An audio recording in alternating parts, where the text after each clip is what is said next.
찬송가 350장 찬송하시겠습니다.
아멘. 기도하겠습니다. 오늘도 살아 역사하시는 거룩하신 아버지 하나님, 우리가 3일 예배로 하나님의 성호를 찬양하며 특별히 요한계시록의 말씀을 강의하게 하시니 감사와 찬양을 드립니다. 거룩하신 주님, 성령께서 운행하셔서 귀한 말씀을 더욱더 깊이 깨달아 알게 하시고 전하는 자나 듣는 성도들이 깨닫고 진실로 말세를 사는 성도로서의 온전한 삶을 살 수 있도록 은혜 베풀어 주시옵소서. 사랑하는 만석교회를 축복하사 한 사람도 실패하는 자 없게 도와주시고 온전히 주님 앞에 설 수 있는 믿음의 성도들 되게 하여 주시옵소서. 오늘도 원근 각지에서 영상으로 예배드리는 처소마다 성령께서 운행하시고 저들의 마음을 주관하여 주옵소서. 전폭적으로 주님을 의지하며 예수님의 이름으로 기도합나이다. 아멘. 하나님 말씀 요한계시록 12장 7절로 9절 제가 봉독해 드리겠습니다. 하늘에 전쟁이 있으니 미가엘과 그의 사자들이 용과 더불어 싸울세 용과 그의 사자들도 싸우나 이기지 못하여 다시 하늘에서 그들이 있을 곳을 얻지 못한지라. 큰 용이 내쫓기니 옛뱀 곧 마귀라고도 하고 사탄이라고도 하며 온 천하를 꿰는 자라. 그가 땅으로 내쫓기니 그의 사자들도 그와 함께 내쫓기니라. 아멘. 여러분, 요한계시록은 특별히 요한계시록 12장은 우리가 이 땅에서 보고 듣는 모든 혼란과 갈등이 단지 지상의 문제가 아니라 하늘에서 먼저 결정된 영적 전쟁의 결과라고 하는 거 보여줍니다. 즉 우리가 만나는 충돌과 대립은 세상에서 시작된 것이 아니라 이미 하늘에서 선포된 승리를 땅에서 증언하고 있는 현장일 뿐입니다. 그러므로 요한계시록은 미래를 예언하는 책을 넘어서 지금 우리가 살아가는 현실을 하나님의 관점, 곧 하늘의 시각으로 해석하는 계시의 책입니다. 바로 오늘 본문 7절로 9절은 그리스도의 십자가가 영적 세계 전체에 어떠한 변화를 가져왔는지, 그리고 성도는 왜 환난 속에서도 담대할 수 있는지를 분명하게 설명합니다. 이 말씀은 단지 한 장면이 아니라 성도의 정체성과 승리의 근거를 밝히는 영적 현실의 선언입니다. 먼저 보면 하늘에 전쟁이 있으니 그랬습니다. 여러분, 이것은 상징적인 전쟁이 아니라 실제적 영적 전투입니다. 요한은 하늘에 전쟁이 있었다 이렇게 말합니다. 여기에서 전쟁이라고 하는 단어는 플레모스라고 하는 단어인데 단순한 논쟁이나 갈등이 아니라 군대가 충돌하는 강렬한 표현입니다.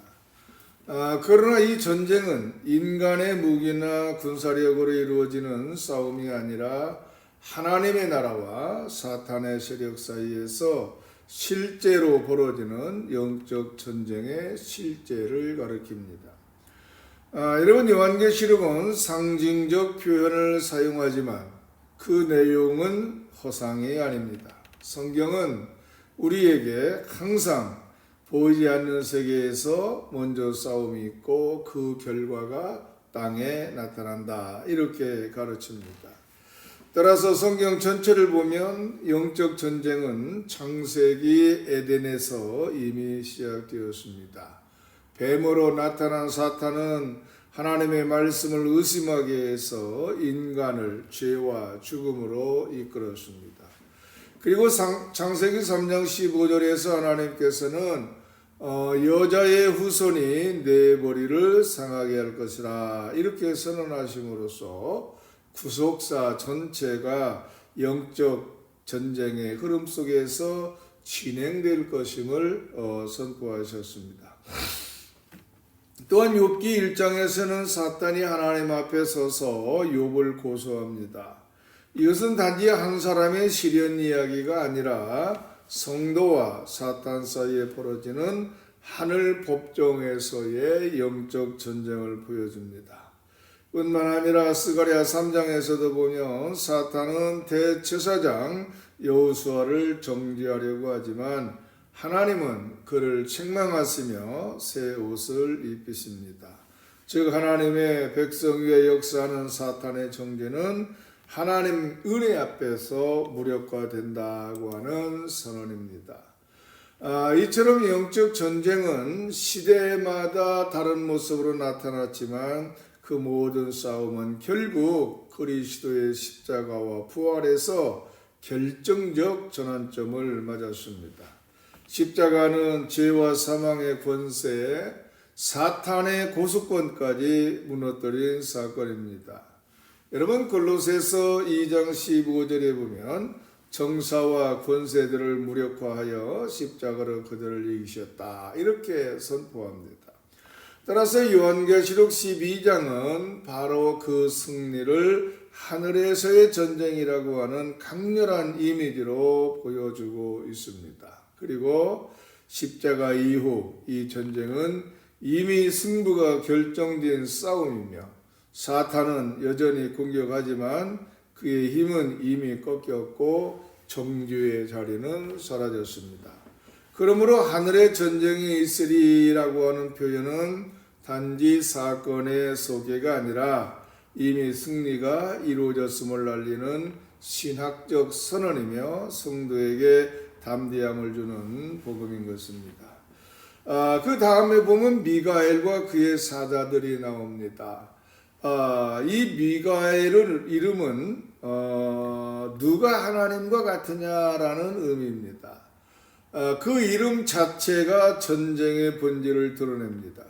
전쟁은 능력의 충돌이 아니라 하나님이 누구이신가를 드러내는 싸움입니다. 따라서 미가엘이 등장하는 것은 그가 특별히 강해서가 아니라 그의 이름이 말하듯 하나님만이 참되신 하나님이시다 라고 하는 사실을 선포하기 위해서인 것입니다. 그러므로 미가엘의 전쟁은 곧 하나님의 전쟁, 하나님의 백성을 위한 하나님의 개입입니다. 여러분, 성경에서 미가엘은 하나님의 백성을 수호하는 천군의 대표로 지속해서 등장합니다. 다니엘서 10장에서 보면 미가엘은 다니엘의 기도를 맡고 있던 바사 나라의 권세 잡은 자와 싸우며 보이지 않는 곳에서 성도의 기도가 열리도록 돕습니다. 이때 다니엘은 미가엘을 너희를 돕는 큰 군주라 이렇게 부릅니다. 또한 다니엘서 12장에서도 보면 미가엘은 마지막 때에 이스라엘을 보호하는 수호자로 등장하며 역사의 격변 속에서도 하나님께서 당신의 백성을 잊지 않으심을 증언합니다. 또 유다서 1장에서도 보면 모세의 시체를 두고 사탄이 다투자 미가엘은 주께서 너를 꾸짖으시기를 원하노라 이렇게 말합니다. 그것은 그가 자신의 이름으로 싸우는 것이 아니라 하나님의 권세와 주권으로 싸운다고 하는 선언인 것이죠.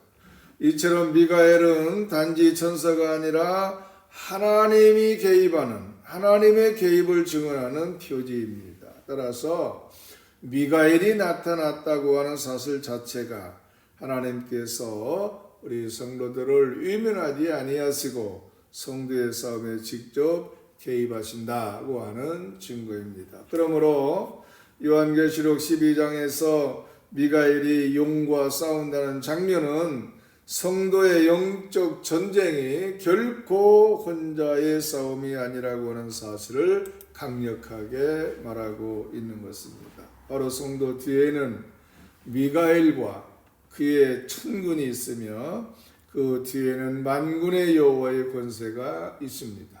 따라서 성도는 무방비의 존재가 아니라 하나님의 군대가 함께 싸우는 백성입니다. 이것이 성도를 담대하게 만드는 복음인 것입니다. 다음에 세 번째로 보면 싸우나 이기지 못하여 그랬습니다. 다시 말하면 사탄의 패배는 이미 결정되었다고 하는 것이죠. 여러분, 요한은 사탄이 미가엘과 그의 사자들과 싸웠지만 이기지 못하였다 이렇게 말합니다. 이 표현은 단순한 패배 선언이 아니라 뒤집힐 수 없는 영원한 판결입니다. 그런데 사탄이 패배한 이유는 미가엘이 강해서가 아니라 바로 예수 그리스도께서 십자가에서 이미 승리하셨기 때문입니다. 골로새서 2장 15절에 보면 예수께서 정사와 권세를 무력화하시고 십자가로 그들을 이기셨다 이렇게 선포합니다. 즉 예수님의 십자가와 부활은 사탄이 붙잡고 있던 모든 권세, 즉 죄, 죽음과 정죄, 고소 등등 이 모든 것을 단번에 무너뜨린 사건입니다. 그래서 사탄의 패배는 미래의 일이 아니라 이미 십자가에서 이루어진 역사적 사실인 것입니다. 사탄은 이미 하늘에서 완전한 패배한 존재이며 성도는 그 승리를 근거로 살아가는 자들인 것입니다. 그 다음에 네 번째로 그들이 있을 곳을 얻지 못한지라, 즉 정죄자의 자리가 사라졌다고 하는 얘기입니다.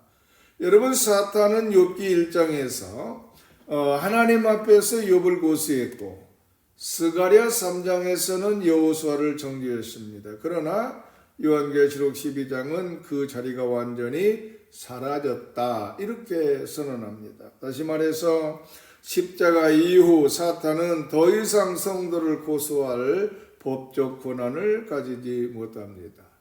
하늘은 그리스도의 피로 정결해졌고 정죄자의 자리는 완전히 제거되었습니다. 그래서 성도는 더 이상 고발당하는 존재가 아니라 보혈로 의롭다 하심을 받은 존재입니다. 따라서 하늘에서 사탄이 설 자리가 없다고 하는 것은 성도에게 정죄가 없다고 하는 복음의 선언인 것입니다. 다음에 5번째로 보면 땅으로 내쫓기니 그랬습니다. 싸움의 무대는 바뀌었지만 승리는 변하지 않습니다. 여러분, 사탄이 하늘에서 내쫓겼다고 하는 것은 그가 땅에서 활동한다고 하는 의미입니다. 그래서 세상에는 악이 가득해 보이고 성도는 끊임없이 유혹과 공격을 경험합니다. 그러나 이것은 성도를 두렵게 하기 위한 말씀이 아니라 패배자의 발악이 왜 더 격렬한지를 설명하는 말씀입니다.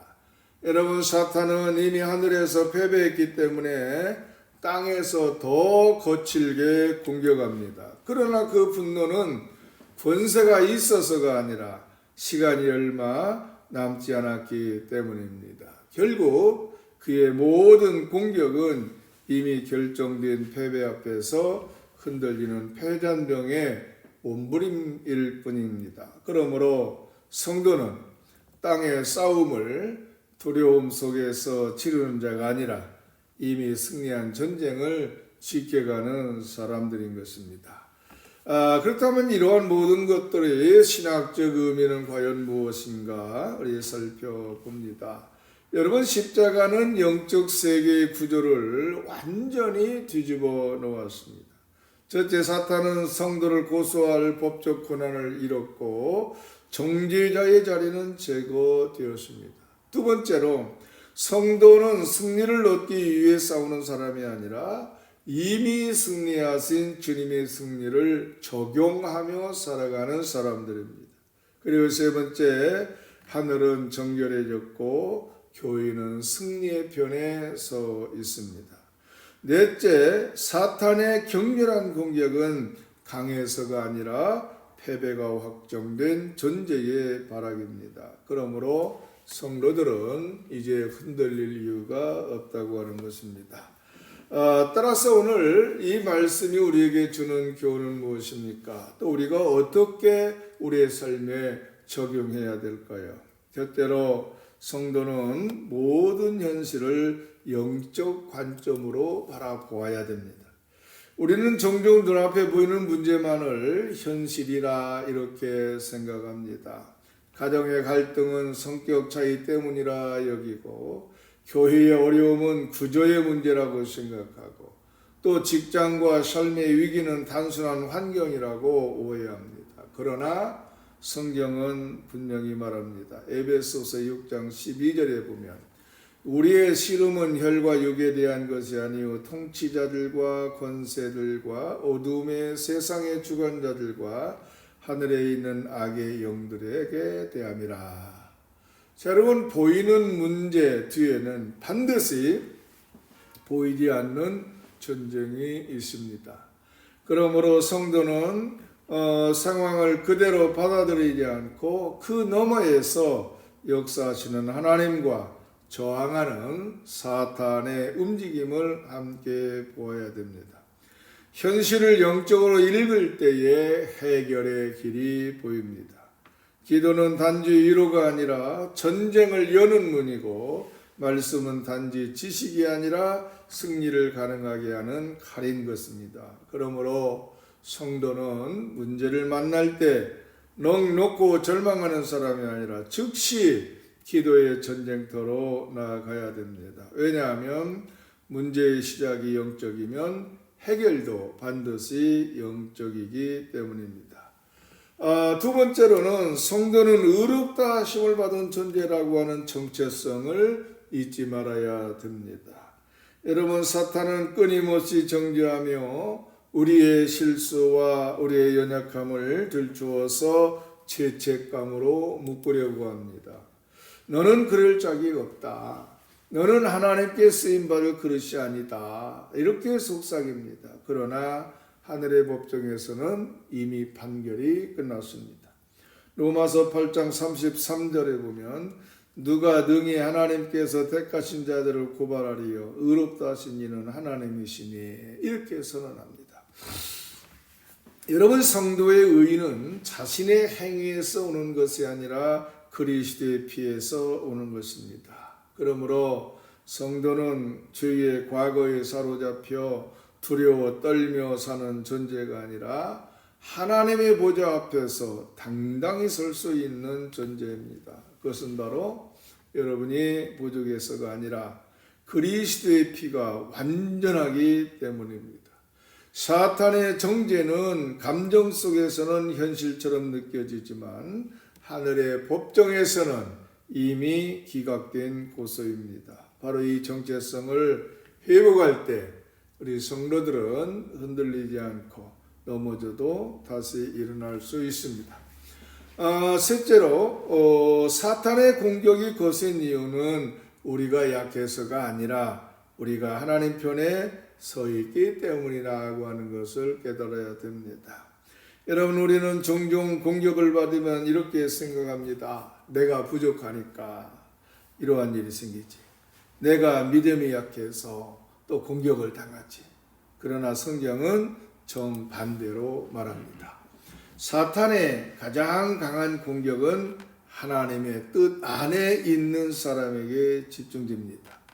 여러분, 요셉이 애굽의 총리가 되기 전에 공격이 가장 컸고 다윗이 왕으로 세워지기 전에 광야가 가장 길었으며 예수님께서 공생활을 시작하시기 직전에 광야의 시험이 찾아왔습니다. 여러분, 사탄은 이미 자신의 편인 세상을 공격하지 않습니다. 하나님의 편에 선 사람을 공격합니다. 그리고 공격이 거세다고 하는 것은 여러분이 지금 하나님 뜻 안에 있고 그분의 일을 향해 한 걸음 한 걸음 더 나아가고 있다고 하는 증거입니다. 그러므로 공격 앞에서 주저하지 말고 내가 하나님 편에 있기에 표적이 되는구나, 이러한 사실을 기억해야 됩니다. 이것이 성도를 담대하게 세우는 영적 관점입니다. 넷째로 우리는 승리를 얻기 위해서 싸우는 존재가 아니라 이미 이루어진 그리스도의 승리를 적용하며 살아가는 존재입니다. 즉 세상 전쟁은 이기기 위해 싸우지만 영적 전쟁은 이미 승리한 자리에서 싸우는 것입니다.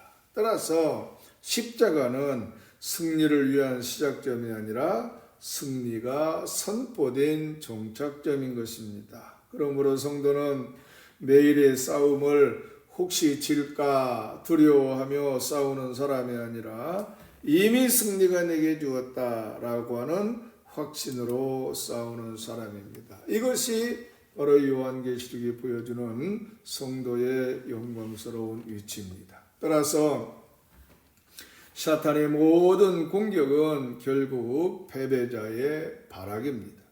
그러므로 우리는 이제 두려움의 자리에 서 있는 것이 아니라 승리의 자리에 서 있습니다. 하나님이 먼저 싸우셨고 미가엘과 천군이 하늘에서 전쟁을 치렀으며 그리스도께서 십자가에서 완성하셨습니다. 그러므로 성도의 전쟁은 승부를 결정하는 싸움이 아니라 이미 주어진 승리를 삶 속에 실제로 경험해 나가는 싸움입니다. 바로 이 확신이 있을 때 어떤 시험도 우리 성도의 믿음을 흔들 수 없는 것입니다. 사랑하는 성도 여러분, 요한계시록 12장 7절로 9절은 두 가지를 분명히 선포합니다. 첫째로 하늘에서의 전쟁은 십자가로 이미 끝났다. 두 번째는 지상의 싸움은 승리를 확신하며 싸우는 믿음의 전쟁이다. 여러분, 사탄은 하늘에서 권세를 잃었고 성도는 승리하신 그리스도의 군대에 속한 백성입니다. 따라서 누가 하나님과 같으냐라는 미가엘의 이름처럼 그 싸움은 하나님이 시작하셨고 하나님이 끝내셨습니다. 그러므로 어떠한 영적 시련이 와도 두려워하지 마십시오. 하늘에서 이미 승리가 선포되었고 그 승리는 여러분의 삶에, 여러분의 가정에, 교회에서 여전히 유효합니다. 주님 안에서 이 승리의 확신을 가지고 담대하게 살아가는 성도들 되시기를 주님 이름으로 축원합니다. 기도하겠습니다. 사랑과 권능의 하나님 아버지, 오늘 말씀을 통해 하늘에서 이미 이루어진 승리를 다시 보게 하시니 감사를 드립니다. 그리스도의 십자가 앞에서 사탄의 정죄가 끊어지고 미가엘과 천군이 우리를 위해 싸우시는 은혜를 믿음으로 붙듭니다.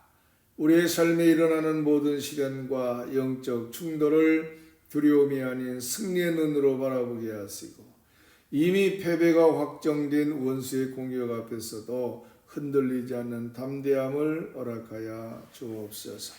매일의 삶 속에서 주님의 승리를 적용하며 살아가는 믿음을 주시며 가정과 교회와 우리의 걸음마다 하나님의 보호하심을 경험하게 하옵소서. 우리를 이기게 하시는 예수 그리스도의 이름으로 기도합나이다. 아멘. 찬송가 585장 찬송하겠습니다.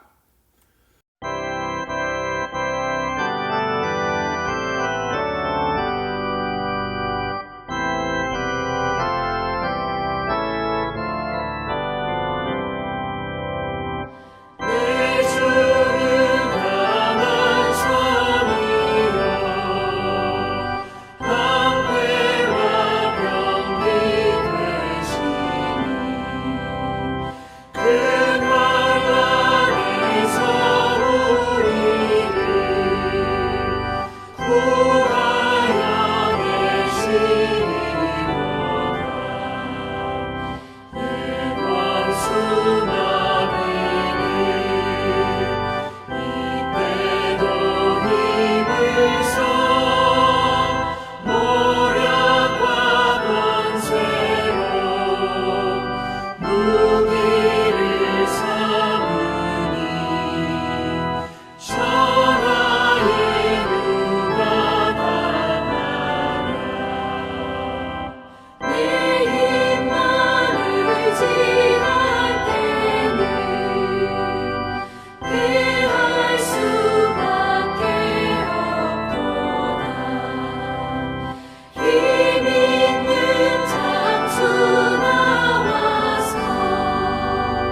아멘. 주기도문으로 수요 예배를 마칩니다.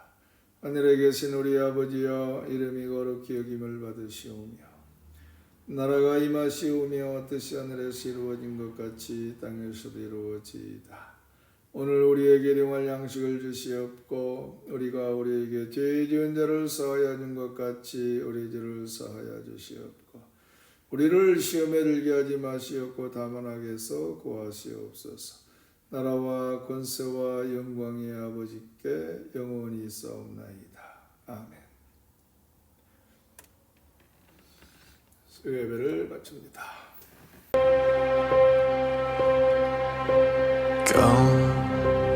Now, as you are or as you wanna be, are you ready?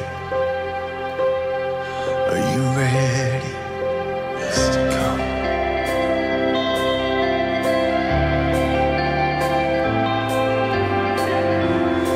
Are you ready? Are you ready? Come now, bring your hopes, your dreams, your doubts, your scars. Are you ready? Are you ready? Come now, bring your hurts, your fears, your faith, your heart. Are you ready? Are you ready or not? 'Cause he welcomes the broken. He's alright with your past. He's not mad at any one of us, but he waits with open arms, says come.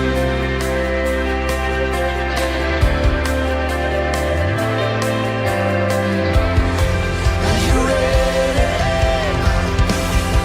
Are you ready or not? He's our light and salvation. He's our rock solid hope. He's already done enough for us. He's already doing more. He's already won our battles. He's already paved the way. He's already gone ahead of us. And he is ready when we are. Come now. For all we've seen, we ain't seen nothing yet. Are you